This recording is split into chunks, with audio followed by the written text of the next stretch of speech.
Apakah ada pahala puasa setengah hari? Tidak ada.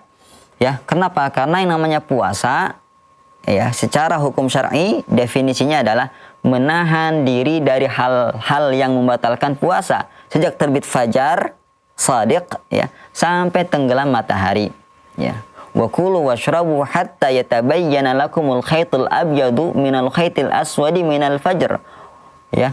Makan dan minumlah sampai jelas, ya, fajar, ya, terbit fajar sampai jelas benang putih dari benang hitam, yaitu waktu fajar. Sum'ati musya minal lail, kemudian sempurnakanlah puasamu sampai waktu malam masuk. Dan Rasulullah menafsirkan malam di sini adalah apa? Ketika tenggelam matahari. Jadi ketika matahari masuk, maka itulah waktu buka puasa. Adapun setengah hari, maka itu bukan puasa, ya, bukan puasa yang syar'i. Lalu bagaimana dengan anak-anak kecil yang mana mungkin orang tua itu mendidik anaknya, membiasakan anaknya dengan puasa dengan cara apa? Puasa setengah hari. Nah, ini beda pembahasan. Kita tahu bahwasannya kita dituntut untuk mendidik anak.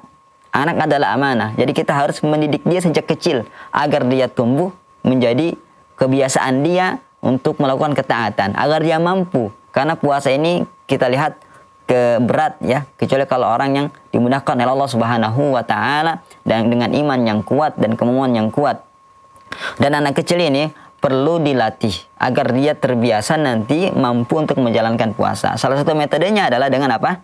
Dengan puasa, walaupun tidak nyampe satu hari full, setengah hari, ya. Dari segi pahala ya tidak dapat, tapi mungkin orang tuanya mendapat pahala tarbiyah, mendidik anaknya, ya, karena dia sudah mendidik anaknya. Dan para sahabat dulu mempraktekkan hal ini, tapi tidak setengah hari, justru sehari full. Tapi mereka punya metode yang menarik. Apa itu?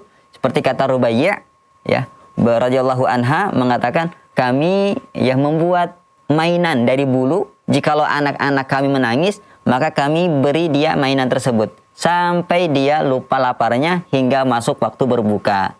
Seperti itu mereka berusaha untuk puasa satu full. Tapi kalau tidak mampu juga tidak masalah, karena tujuannya hanya mendidik, dan tujuan mendidik itu bagus, walaupun memang tidak menghasilkan pahala bagi si anak untuk puasa. Tapi insya Allah ada pahala mendidik anak di situ. Wallahu a'lam.